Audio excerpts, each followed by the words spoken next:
My third point is Islamophobia. There are 1.3 billion Muslims in this world. There are millions of Muslims living in other countries, European countries, in the US, as minorities.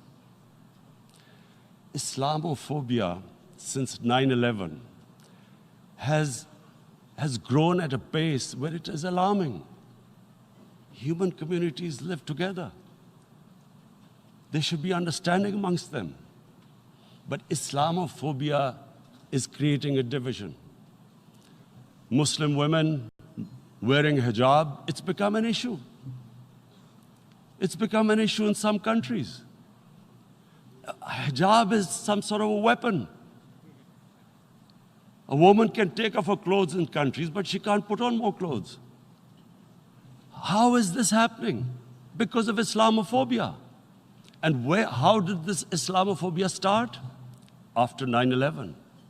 And why did it start? Because certain Western leaders equated terrorism with Islam. Islamic terrorism. Radical Islam. What is radical Islam? There is only one Islam. And that is the Islam we follow of Prophet Muhammad sallallahu alaihi wasallam. There is no other Islam.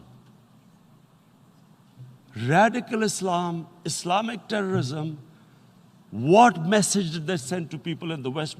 And why is there Islamophobia? How is a person in New York, in the Midwest, in the US, in European capital, how is he going to distinguish between who is a moderate Muslim and who's a radical Muslim?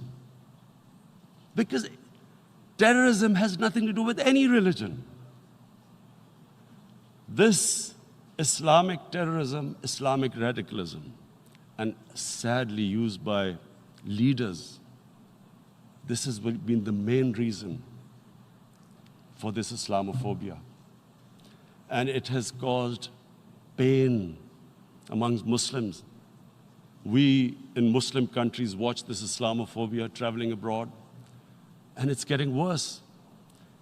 And may I just say, Mr. President, that in European countries, it is marginalizing Muslim communities.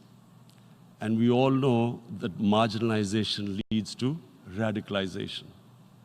Some of the people who ended up as militants in Syria and other places were from marginalized Muslim communities. And my point here is that we must address this issue. I'm sad to say that we Muslim leaders have not addressed this issue either. After 9/11, when this thing came about war against radical Islam, rather than Muslim leaders trying to explain to the West that there is no such thing as radical Islam, in all human communities, they are radicals. They're liberals and rest are moderate. All human communities, Christians, Jews, everyone has it. But Islam is not radical, neither Judaism, neither Christianity, neither Hinduism. No religion preaches radicalism. The basis of all religion is compassion and justice, which differentiates us from the animal kingdom. But unfortunately, the Muslim leadership was so scared of being called radical Islam that all of them became moderates. In Pakistan, we were in the eye of the storm, and our government coined a phrase called enlightened moderation. No one knows what it meant, but everyone started putting on Western suits that they were moderates, started speaking. Even those who didn't know English would speak English because they were moderates. No one had a clue what it was, because we, in the Muslim world, did not explain to the West that there is no such thing as radical Islam. One of the reasons why, after 9/11, Islam was supposed to be equated with terrorism was suicide attacks. Because the 9/11 bombers did a suicide attack, all sorts of theories came up. that the Muslims are involved in suicide attacks because they will get virgin in heavens.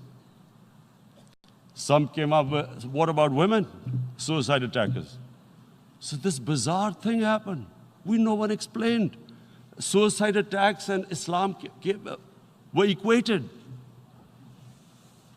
No one did research that before 9/11, the majority of suicide attacks in the world were by Tamil Tigers, who were Hindus.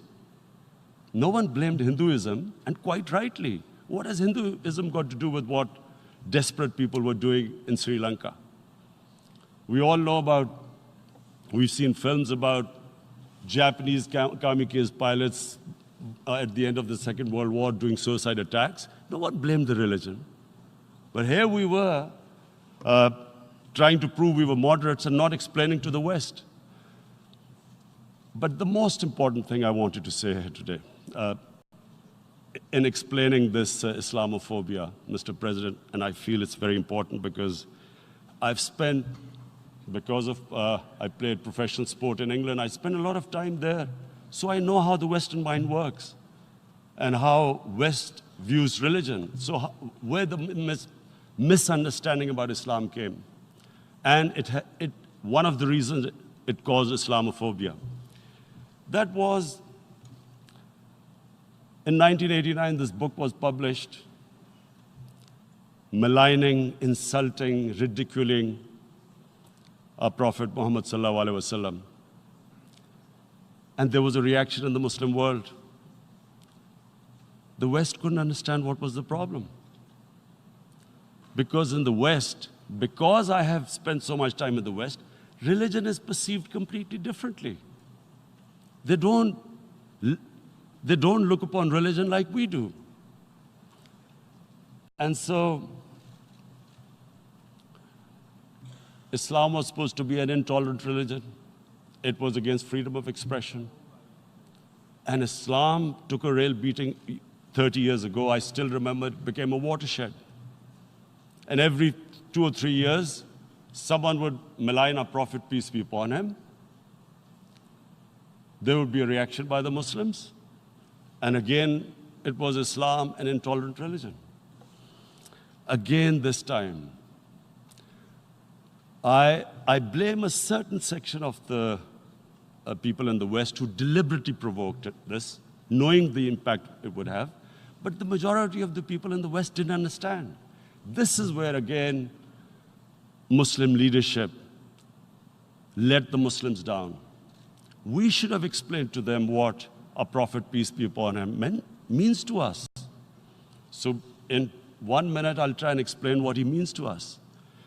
Our Prophet was the witness to the divine book, the Holy Quran. The Holy Quran is the book of guidance for Muslims, and the Prophet's life was living the Quran. He was an example of what the Quran guided us to be. So he is the ideal we all try to get to. The Prophet created the state of Medina, the first state in Islam. That state was the basis of a Muslim civilization which became the predominant civilization for the next 700 years. And what was that state? I hear such strange things about Islam, that it is against women, it's against minorities. The first state of Islam in Medina, it was the first time a welfare state was set up. The state took responsibility of the weak, widows, orphans, poor people, handicapped. It taxed the rich, spent the money on the poor. The state announced that all human beings are children of Adam, hence equal, whatever the color of their skin. The state announced, the Prophet announced that, and slavery, the whole system depended on slavery as it did for many years in the Western societies. The Prophet said that one of the greatest deeds is to free